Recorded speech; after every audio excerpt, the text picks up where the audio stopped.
नमस्कार साथियों, इस क्लास में यूजीसी नेट जीआरएफ और विभिन्न प्रतियोगिता परीक्षाओं को ध्यान में रखते हुए वैचारिक सिद्धांतों पर आधारित ऑब्जेक्टिव क्वेश्चन का कवर करेंगे। इस क्लास को सफल बनाने के लिए आप सभी लोग गुलाब फूल की तरह हंसते रहें, मुस्कुराते रहें और पढ़ते रहें। फर्स्ट क्वेश्चन है, वह प्रक्रिया जिसमें तर्कों के आधार पर किसी परिणाम पर पहुंचा जा सकता है उसे क्या कहा जाता है? संकल्पना, निष्कर्ष, संकेतार्थ, डी सम्मेलन। आंसर निष्कर्ष बोला जाता है। यहाँ पे एक क्वेश्चन में दिया हुआ परिणाम, आपके क्षेत्र में कोई घटना घटी है, उस घटना को आपको यदि एनालिसिस करेंगे नहीं तब तक आप निष्कर्ष तक नहीं पहुँचेंगे। जैसे एक जज या कोई भी अधिकारी जो है से एनालिसिस करता है तब उसे सजा देती है कि 5 साल का होगा या फांसी की सजा होगी। ठीक है, तो आपको तभी आप निष्कर्ष तक पहुंच सकते हैं। सेकंड है, ऐसा तर्क वाक्य जो कि निष्कर्ष का समर्थन करता है। किसका? निष्कर्ष का समर्थन करता है। निम्नलिखित में से उसको क्या कहा जाता है? निष्कर्ष बोला जाता है, प्रस्तावना बोला जाता है, सी है अवधारणा बोला जाता है, डी है उपयुक्त में से कोई नहीं। आंसर बी हो जाएगा, प्रस्तावना बोला जाता है। थर्ड है, ऐसी प्रस्तावना जो आधार वाक्यों के बल पर दृढ़ होती है उसको क्या कहा जाता है? बृहत् पर संकल्पना, बी है निष्कर्ष, डी है न्याय संगतता। आंसर सी संकल्पना बोला जाता है। फोर, आगमन एवं निर्गमन निम्नलिखित में से किसके मुख्य रूप हैं? विश्वास का, अवधारणा का, तर्क का, संकल्पना का। आंसर सी तर्क का यह है। 5 है, एक तर्क जिसे हम किसी विशेष कथन के साथ प्रारंभ करते हैं और एक सार्वभौमिक निष्कर्ष के साथ समाप्त करते हैं उसको क्या कहा जाता है? निर्गमनात्मक तर्क, आगमनात्मक तर्क, असामान्य तर्क, उपयुक्त में से कोई नहीं। आंसर बी आगमनात्मक तर्क बोला जाता है। 6 है, निम्नलिखित में से निर्गमनात्मक तर्क की पहचान किसके साथ की जा सकती है? ए है संश्लेषिक निष्कर्ष, बी है विश्लेषणात्मक निष्कर्ष, सी है दोनों ए बी, डी है उपयुक्त में से कोई नहीं। आंसर बी विश्लेषणात्मक तर्क। लिखित में से कौन सा शब्द वेध निष्कर्ष की परिभाषित विशेषता को चिन्हित करता है?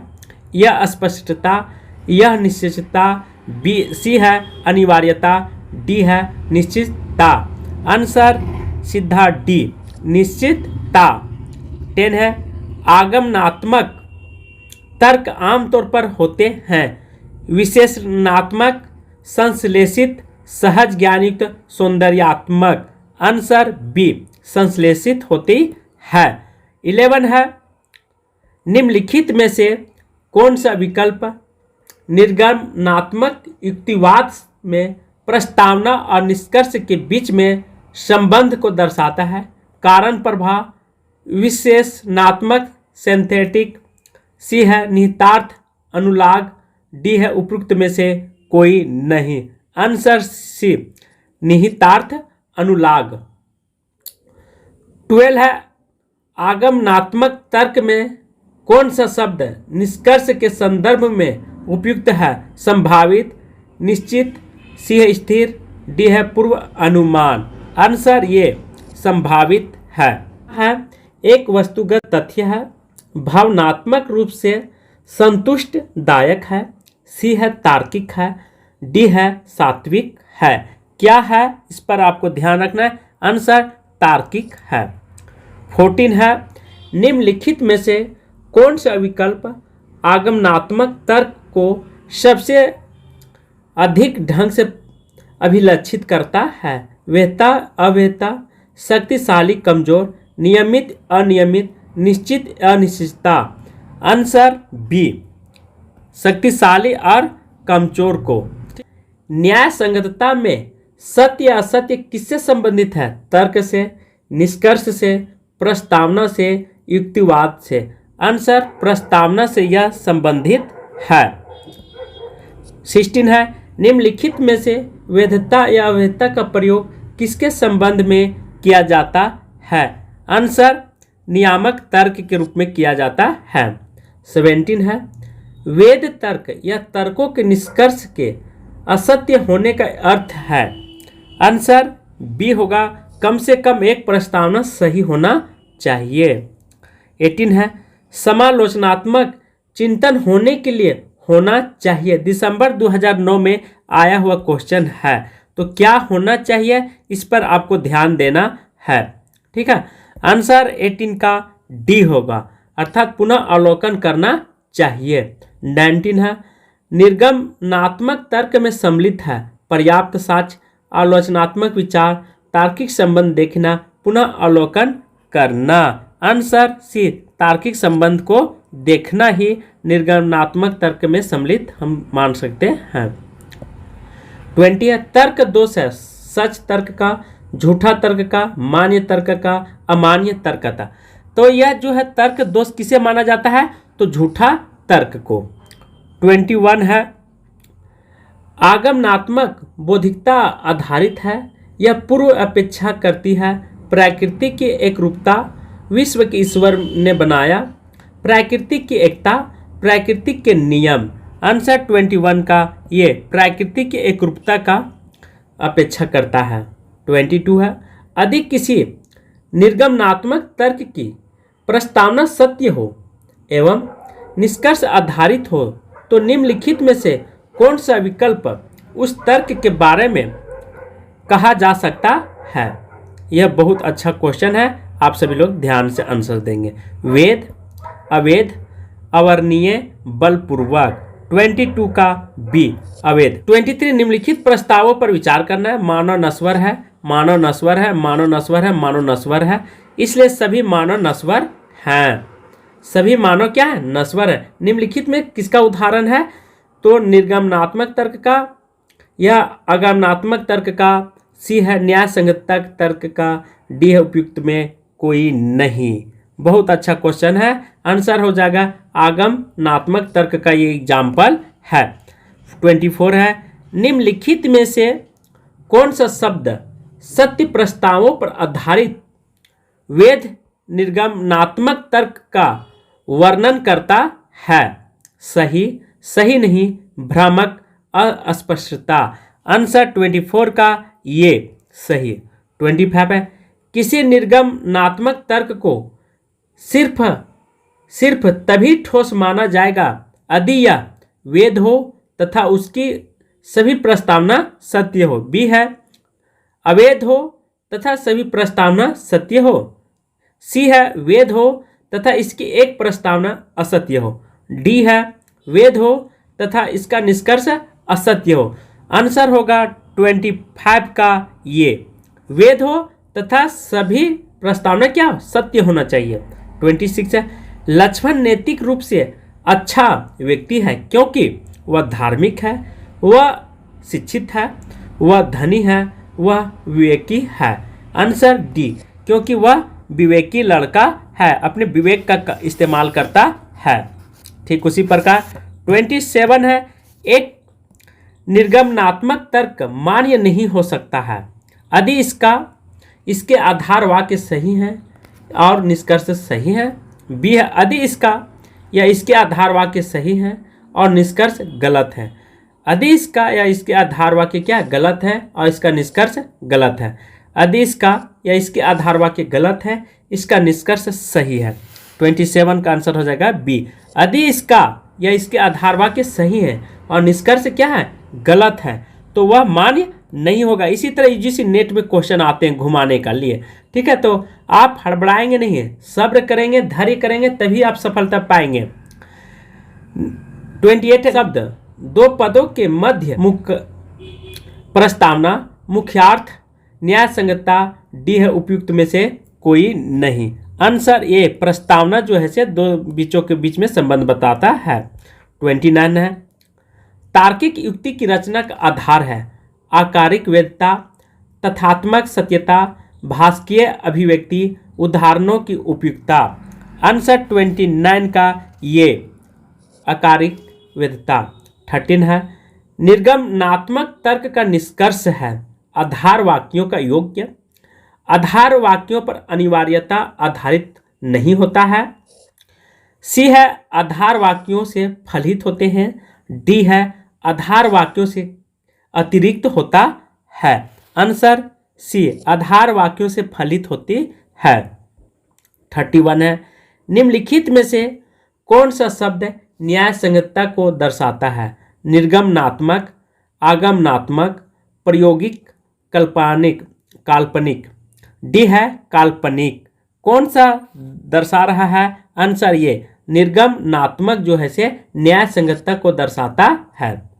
32 है, न्याय संगतता के प्रश्न में होना चाहिए 3 पद, 4 पद, 6 पद या 5 पद। क्या होना चाहिए जो सही माना जाएगा? आंसर 3 पद होना चाहिए न्याय संगतता में।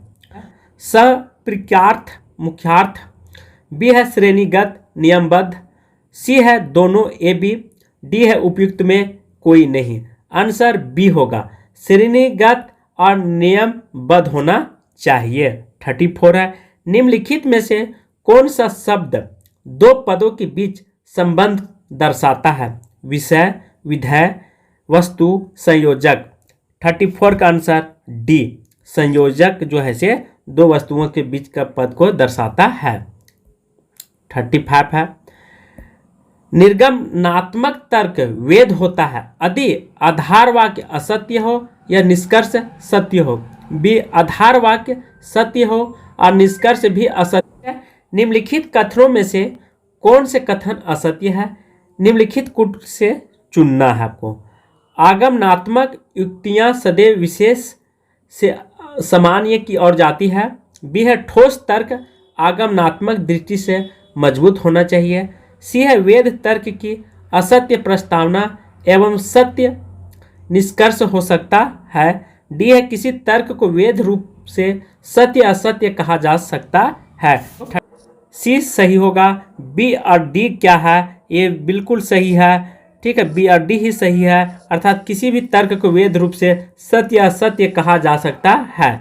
अब बी में है ठोस तर्क आगमनात्मक दृष्टि से मजबूत होना चाहिए। ये 2 बिंदु जो है से बिल्कुल सही दिशा हमें ले जाती है, इसलिए आप सभी लोग ये दोनों पर आप ध्यान रखेंगे। यह VVI क्वेश्चन है। किसी शब्द कोश में दिए अर्थ के अलावा निहितार्थ भी हो सकता है जिसको हम कहते हैं मुख्यार्थ, संकेतार्थ, दोनों ए बी। डी है उपयुक्त में से कोई नहीं। आंसर बी संकेतार्थ कहा जाता है। 38 है, किसी भी शब्द का लक्ष्यार्थ होता है जिसके लिए सरल भाषा में निम्नलिखित शब्द का प्रयोग भी किया जाता है। शब्दकोश अर्थ, व्यवहारिक अर्थ, दोनों ए बी। डी है उपयुक्त में से कोई नहीं। यदि आप पश्चात काव्य या पश्चात शास्त्र के ग्रामर वगैरह पढ़े होंगे तो आपको इस टाइप का क्वेश्चन अवश्य दिखाई देगा। आंसर हो जाएगा सीधा ये। क्या हो जाएगा? ये शब्दकोश के अर्थ के आधार पर लक्षार्थ भी बोला जाता है। लक्षार्थ, ठीक है, इसलिए आप सभी लोग ध्यान रखेंगे। लक्षार्थ को शब्दकोश भी सिंपल भाषा में बोली जाती है, सरल भाषा में। 39 है, निम्नलिखित में से वह कौन सा शब्द है जो किसी वस्तु में पाए जाने वाले गुणों को इंगित करने का कार्य करे? ये है मूल्यांकन, मुख्यार्थ। सी है लक्ष्यार्थ। डी है उपयुक्त में से कोई नहीं। 39 का आंसर सी लक्ष्यार्थ। 40 है, निम्नलिखित में से कौन सा शब्द लक्ष्यार्थ को चित्रित करता है? गहनता, विस्तार, मूल्यांकन, अर्थ। आंसर ये गहनता। 41 है, किसी श्रेणीगत प्रस्ताव में विषय के विधेय की पुष्टि की जाती है या अस्वीकार किया जाता है बिना किसी शर्त के या शर्त के। सी है भावनात्मक रूप से। डी है उपयुक्त में कोई नहीं। आंसर ये बिना किसी शर्त के। 42, निम्नलिखित में से यदि आप कड़ी मेहनत करते हैं तो आप सफलता प्राप्त करेंगे। इसका उदाहरण है अस्पष्टता प्रस्ताव, सशक्त प्रस्ताव। सी है नकारात्मक प्रस्ताव। डी है उपयुक्त में से कोई नहीं। आंसर बी, ठीक है।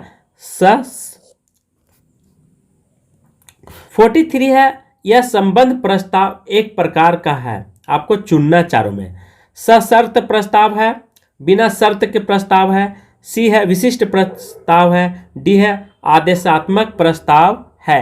क्या है? आंसर है सशर्त के अनुसार। ठीक है, इसमें कोई शर्त नहीं लगाई जाती है। 44 है, आगमनात्मक तर्कशास्त्र में उक्ति वाक्य का निष्कर्ष का समर्थन और उसके अनुगमन करने का अध्ययन करता है। बी है, निष्कर्ष का समर्थन नहीं करता अपितु उसके अनुगमन करने का अध्ययन करता है। सी है, निष्कर्ष का न तो समर्थन करता है और न ही अनुगमन करने का अध्ययन करता है। डी है, निष्कर्ष का समर्थन करता है किंतु उसके अनुगमन करने का अध्ययन नहीं करता है। 44 का आंसर डी हो जाएगा। ठीक है, यहाँ पे देख लीजिए, निष्कर्ष का समर्थन तो करता है किंतु उसके अनुगमन करने का अध्ययन नहीं करता है। बहुत इंपॉर्टेंट क्वेश्चन है, खास करके यूजीसी नेट के लिए। ठीक है, तो आप इसे ध्यान से आंसर देंगे। 45, सूचित कथनों में से कौन से कथन सत्य हैं? निम्नलिखित में से चुने। कुछ युक्ति जो पूर्णतः वैध नहीं है वे अधिकतर वैध हैं। बी है, ठोस युक्ति अवैध हो सकती है। सी है, निश्चित आयक युक्ति में संभवतः गलत निष्कर्ष हो सकता है। डी है, विधान सत्यात्मक अथवा असत्यात्मक हो सकता है। आंसर डी होगा, यहाँ कूट में दिया हुआ है। सी और डी दोनों सही है, ध्यान रखेंगे। लिखित में से किस आधार पर किसी प्रस्तावना को सकारात्मक या नकारात्मक में वर्गीकृत किया जाता है? मात्रा के आधार पर, गुणवत्ता के आधार पर, वैधता के आधार पर या सत्य के आधार पर? किस आधार पर उसे बदला जाता है? आंसर बी होगा, गुणवत्ता के आधार पर उसे जांचा जाता है, परखा जाता है। 47 है, आधार वाक्यों का सर्वव्यापी और अंशव्यापी में वर्गीकरण निम्नलिखित में से किस आधार पर किया जाता है? मात्रा, गुणवत्ता, वैधता, सत्य। आंसर 47 का ये मात्रा के आधार पर किया जाता है। आधार वाक्य जिसमें संपूर्ण बात उद्देश्य के बारे में की जाए तो उसको क्या कहा जाता है? अंशव्यापी, नकारात्मक या संबंध या सर्वव्यापी, क्या बोला जाता है? बहुत अच्छा क्वेश्चन है, आंसर डी होगा, सर्वव्यापी बोला जाता है। किस आधार पर? तो संपूर्ण बात उद्देश्य के बारे पर इसमें चर्चा कर रहा है। 49 है, ऐसा आधार वाक्य जो आंशिक रूप से कर्ता से जुड़ा रहता है जिसको चिन्हित करने के लिए निम्नलिखित में से शब्द का प्रयोग किया जाता है। कर्ता से जुड़ा हुआ, अब यहाँ पे बात करता है कर्ता कौन होता है। यदि गाड़ी में देखे हुए ब्रेक लगाता है तो ड्राइवर के रूप में वहाँ पे कर्ता का काम करता है। ठीक है, और फल किस पर पड़ता है? तो चक्के पर पड़ता है।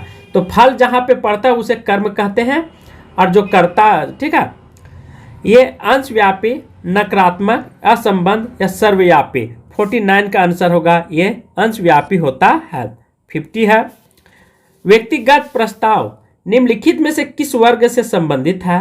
सर्वव्यापी, अंशव्यापी, नकारात्मक, उपयुक्त में से कोई नहीं। आंसर ये होगा, सर्वव्यापी के रूप में है। समाप्त करता हूँ। थैंक यू, धन्यवाद।